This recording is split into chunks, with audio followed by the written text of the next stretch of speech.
Terve taas. Katsotaan mitä tällä kertaa tulee. Mut tällä kertaa olisi vuorossa miettiä vähän. Tai no en mä tiedä, että miettiä, mutta sillä jutskailla tässä vähän se, mitä mieleen tulee. Et viime kerralla puhuttiin vähän siitä elämästä ja ihmisyydestä ja mitä kaikkea siihen voisi liittyä, mitä silloin tuli mieleen tuossa yksi yö, kun ei saanut unta, mutta katsotaan mitä tästä tulee. Jos ajattelisi vaikka sitä, että että meillä kaikilla on se, no en mä tiedä, että kaikilla, mutta monilla on semmoinen sisäinen ääni, mikä me kuullaan silloin, kun me ajatellaan jotain, keskitytään johonkin asiaan, niin me kuullaan meidän pään sisällä semmoinen ääni, mitä sanotaan sisäiseksi ääneksi. Mutta sitten taas toisaalta niin jotkut puhuu siitä sisäisestä lapsesta, joka meissä kaikissa on. Koska me ollaan kaikki oltu lapsia pienenä. Me ollaan edelleenkin iästä riippumatta jonkun lapsia. Silti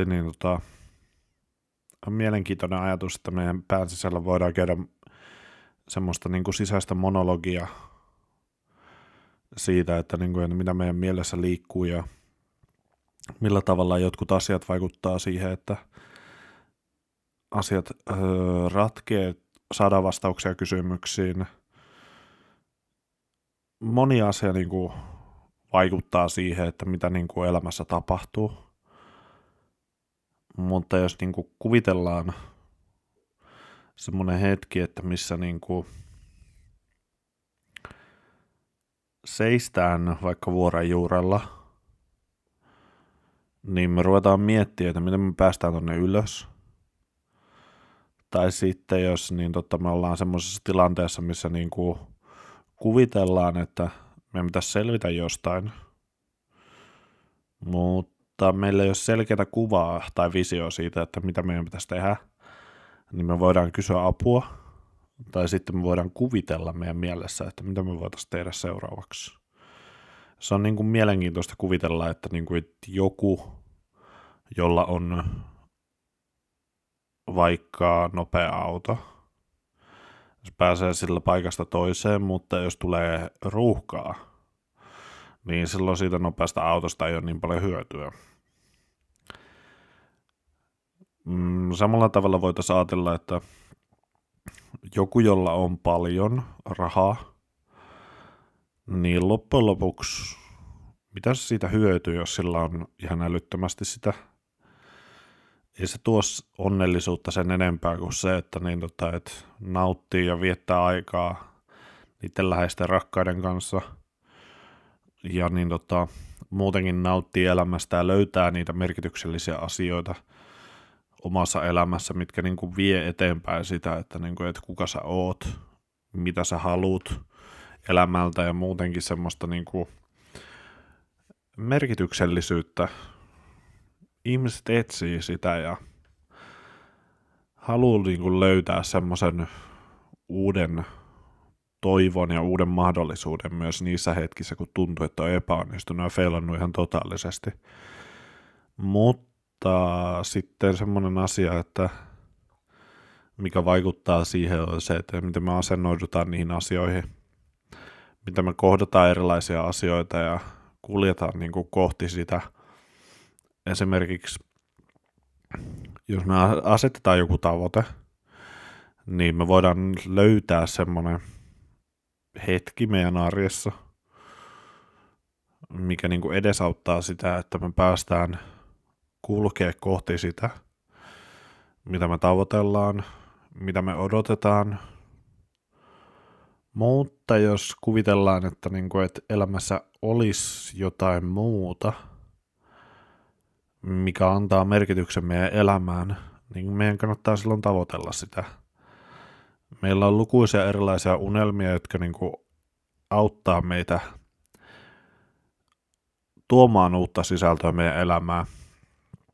Että meidän ei tarvitse miettiä sitä, että, niin kuin, että joku olisi jossain kaukana saavuttamassa jotain, mitä meillä ei ole. Siksi ihmiset on kateellisia joskus. Ihmiset kuvittelee, että, niin kuin, että jos mulla ei ole jotain ja tuolla toisella on, niin helposti ruvetaan vertailemaan ja miettiä sitä, että mitä mä voisin saavuttaa tuon saman. Mutta se, että, niin kuin, että se oma menestys, se vaikuttaa niin paljon siihen, että rupeaa niin kuin jopa miettiä sitä, että, niin kuin, että mitä mä voin tehdä oikeasti sen eteen, että mä saavutan tuon saman asian, mitä toi toinen on saavuttanut. Ja sitten tulee semmoinen kierre, että pyrkii tekemään kaikkensa sen eteen, että mä voisin saavuttaa vaikka semmoisen jutun, että mä löydän mahdollisuuden tienata niin paljon rahaa kuin mä ikinä haluan. Joku saattaa ajatella taas, että on mahdollisuus löytää joku semmoinen tilaisuus,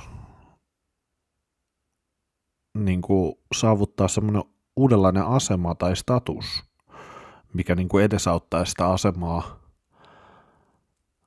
muutenkin siinä yhteisössä ja muutenkin niin kuin siinä, että, niin kuin, että hei, mä voisin näiden avulla, mitä mulla on, niin esimerkiksi levittää tietoisuutta jostain asioista tai vaikuttaa tai ihan mitä tahansa.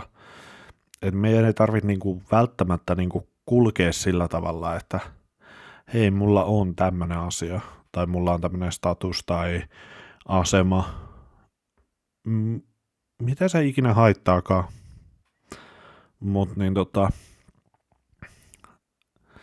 sitten jos miettii taas sitä, että me kuljetaan tällä planeetalla jokainen ihan omaa suuntaansa, sanotaan elämänpoluksi tai elämäntieksi.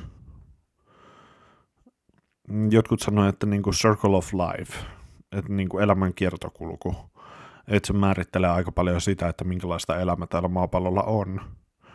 Mutta sitten jos miettii niinku elämää niin kuin silleen yksilötasolla, niin meillä jokaisella on mahdollisuus siihen, että löydetään niitä uusia ideoita, innovaatioita, millä tehdä tästä elämästä ja muutenkin niin kuin planeetasta parempi paikka. Jotkut etsii sitä rauhaa, jotkut sanoo sitä maailman rauhaksi. Se rauha on vaikea mitata, koska me huomataan vaan silloin, kun tapahtuu jotain semmoista niin kuin pahaa tai muuta, mutta me ei huomata välttämättä niitä hetkiä, milloin on rauha, vaan me keskitytään enemmän siihen, että kun tapahtuu kaikkea pahaa tai on sotia tai mitä ikinä, niin silloin meidän keskittyminen ja ajatukset menee vaan niihin, että me ei välttämättä niinku keskitytä siihen rauhaa itsessään, koska niitä hetkiä on aika paljon loppujen lopuksi. Mutta tässä niinku tullaan taas siihen, että että jos mietitään esimerkiksi hyviä asioita, mitä jaetaan, niin mikä asia jää viimeisenä mieleen? Se, mikä on kerrottu viimeisenä, tai mikä on huomattu viimeisenä, niin se jää helpommin mieleen kuin se, että mikä on kerrottu aikoja sitten. Mutta siinä mielessä niin kuin hyvät uutiset yleensä kannattaisi jättää silleen, että kerrotaan ensin ne huonot uutiset, ja sen jälkeen kerrotaan ne hyvät, eikä silleen, että aloittaa niillä hyvillä ja lopetetaan huonoilla. Koska ajatukset voi mennä ja jäädä siihen, että hei, on tapahtunut jotain kauheata, eikä muista enää sitä, että on tapahtunutkin jotain hyvää, mikä on vaikuttanut siihen, tai oikeastaan on tapahtunut kaksi asiaa, toinen on hyvä ja toinen on huono, niin silleen, että on tapahtunut jotain semmoista, mikä vaikuttaa siihen meidän elämään ja arkeen.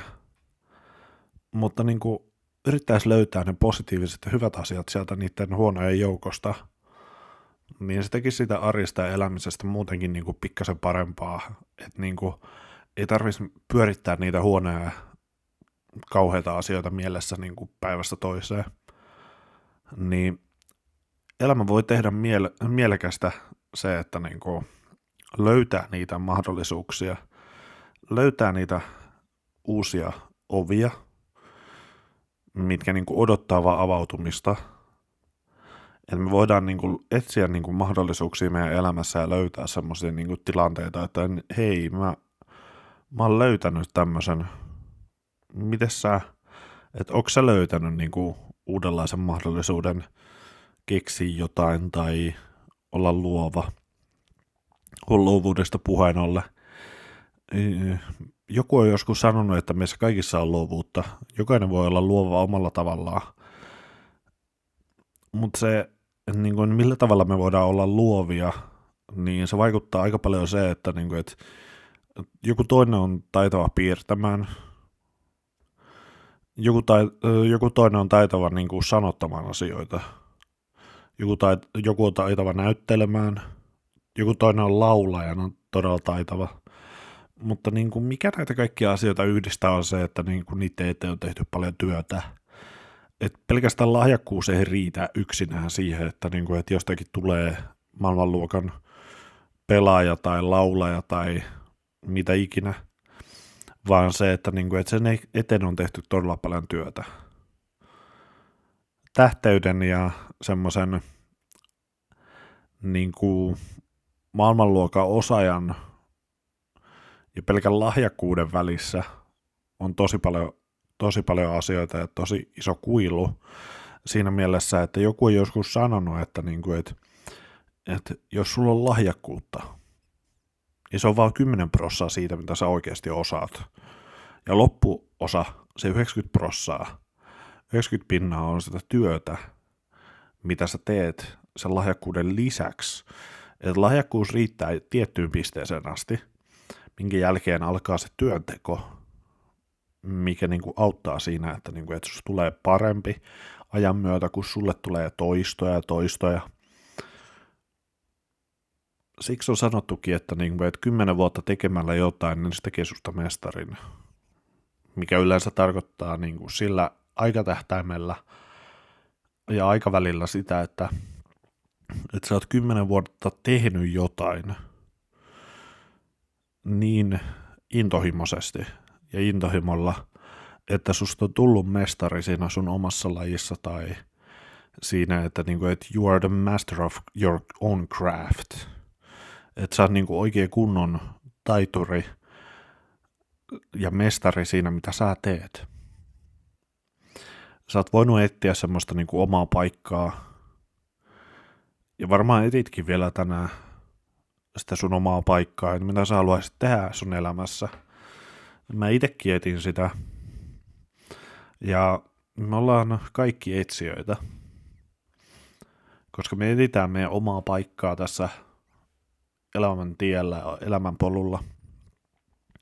Me ei koskaan tulla valmiiksi. Me ollaan keskeneräisiä joka ikinen, mutta sen ei tarvitse olla semmoinen asia, että, niinku, että hei, mä olisin hajalla tai rikki, vaan se, että, niinku, että meillä on mahdollisuus löytää uusia asioita ja oppia itsestämme uusia asioita. Ja myös niinku, kohdata myös toisia ja oppia toisilta lisää semmoisia asioita, mitkä on niinku itsellä jäänyt huomaamatta. Ja kulkea siihen suuntaan, että, niinku, että hei, tää on se, mitä mä haluan tehdä. Mutta sitten taas, niinku, jos miettii unelmia, niin unelmien eteenkin kannattaa tehdä töitä. Jotkut unelmat, ne joutuu uhraamaan toisten unelmien tieltä, ja jos tulee semmoisia tilanteita, että, niinku, että sä saavutat jonkun asian, sulla tulee unelma, saat toisen unelman, mutta silleen, että niinku, se, että miten sä asennoidut siihen, millä tavalla sä kohtaat ne asiat, tilanteet, mitä elämä tuo vastaan, niin se ihan paljon vaikuttaa siihen, että niinku, minkälainen elämän asenne sulla on, mitä sä teet niinku, vaikuttaakseen asioihin, Jotkut etsii vastauksia musiikista, jotkut etsii vastauksia filosofiasta, mutta silleen niin kuin loppupeleissä niin kuin moni asia yhdessä vaikuttaa siihen, että minkälainen idea meillä on siitä, tai vaikutelma siitä, että mitä elämä oikeasti on. Mutta jos niin kuin miettii työnteon kautta, niin jotkut löytää sen mielekkyyden sitä työstä, monesta muusta sellaisesta asiasta, mikä niin kuin edellyttää harjoittelua ja muutenkin niin kuin toista ja toistojen perää. Mutta jos me etsitään semmoista niin kuin uudenlaista löytöä siihen, niin kuin semmoista läpimurtoa meidän omassa elämässä, niin se myös vaatii niin kuin itsensä opiskelua ja niin kuin venymistä niin kuin tietyissä tilanteissa. Että niin kuin, että me voidaan olla joustavia tiettyyn pisteeseen asti, mutta niin kuin jossakin se rajakin tulee vastaan. Niin siksi me tarvitaan niin kuin rajoja, tarvitaan sääntöjä, koska niin kuin rajat ja säännöt on rakkautta. Ne tekee meistä semmoisen asiaa ja kokonaisuuden, että, niin kuin, että meistä tulee sellaisia, ketä me ollaan. Joku toinen saattaa ajatella, että, niin kuin, että hei, toi on tollanen. Mutta jos se tunne sua, niin se ei voi oikeasti sanoa, että sä oot tollanen, vaan sen perusteella, että, niin kuin, että se tietäisi oikeasti, kuka sä oot. Sillä voi olla jonkinlainen vaikutelma tai kuvitelma siitä, että, niin kuin, että kuka sä oot, mutta loppujen lopuksi sä tiedät, kuka sä oot. Sillä ei ole niin suurta merkitystä tai väliä sillä, että, niin kuin, että mitä joku toinen ajattelee susta, jos sä tiedät oikeasti, että kuka sä oot. Sillä on merkitystä itsessään. Aika paljonkin. Joku saattaa kuvitella, että, niin kuin, että hei, mä pystyn tekemään asioita. Mä pystyn tekemään tämmöisiä asioita vaan siksi, että mä oon hyvä tässä. Ja se, että mä oon löytänyt ympärille ne ihmiset, jotka auttaa mua pärjäämään ja tekemään niitä asioita. Koska elämässä ei pärjää loppujen lopuksi yksinään kovin pitkälle. Vaikka niin kuin välillä saattaa tuntua, että niin mä oon hyvä ja mä pärjään yksinään, mutta jossain siinäkin menee se raja, että, niin kuin, että on pakko etsiä apua joltain ulkopuoliselta tai hakea niin kuin ammattilaiseltakin apua. Että ei riitä vaan se, että, niin kuin, että menee juttelemaan jollekin ystävälle tai perheenjäsenelle, että, niin kuin, että hei, mulla on tämmöinen juttu. Vaan se, että, niin kuin, että me etsitään niitä asioihin vastauksia. Jos meille tulee jotain kysymyksiä siitä, että, niin kuin, että hei, miten tästä voisi selvitä eteenpäin, niin se myös niin kuin edesauttaa siihen, että, niin kuin, että me oivalletaan uusia asioita. Ja myös se, että, niin kuin, että elämä ei ole suorittamista. Elämän ei tarvitse olla suorittamista. Elämä ei ole vain joku projekti, mitä niin kuin tehdään ja se loppuu joskus. Vaan se, että, niin kuin, että elämässä on paljon muutakin kuin vaan se, että, niin kuin, että suorittaa päivästä toiseen. Siksi niin kuin moni sortuu siihen, että niin kuin tehdään vaan paljon kaikkea ja unohdetaan lepo. Koska niin helposti pystyy palaamaan loppuun ja kohtaamaan sen todellisuuden siitä, että, niin kuin, että hei, nyt menee liian lujaa. Nyt olisi aika vähän himmata ja ottaa vähän takapakkia. Että, niin kuin, että pysähtyy siihen niin kuin siinä hetkessä ja olla silleen, että hei, että onko mulla kaikki ihan ok. Niin kuin, että pystyykö mä tekemään asioita sen perusteella, että, niin kuin, että mä uhraan oman terveyteni ja teen semmoisia asioita niin paljon, mistä mä itse tykkään, tai mulla on semmoinen tahti, että, niin kuin, että mun on vaan pakko saada nämä tehtyä, ja mä huilaan sen jälkeen.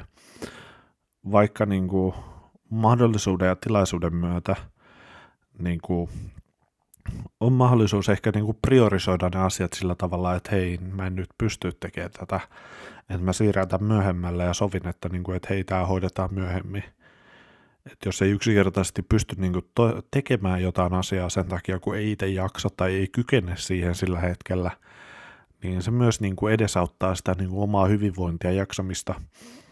Ja myös niin kuin toiset myös arvostaa sitä, että, niin kuin, että sä pidät itsestä huolta, vaikka niin kuin ne odottaisi, että, niin kuin, että tämä olisi hyvä saada tehtyä, mutta jos tilanne on oikeasti se, että sä et pysty tekemään sitä sillä hetkellä, vaan että sun on pakko siirtää se jollekin toiselle ajankohdalle, niin se on vielä tärkeämpi sillä hetkellä, kun sä itse tiedostat sen, missä sun rajat menee, miten hyvin sä jaksat, mitä sä oot valmis tekemään sen eteen, että, niin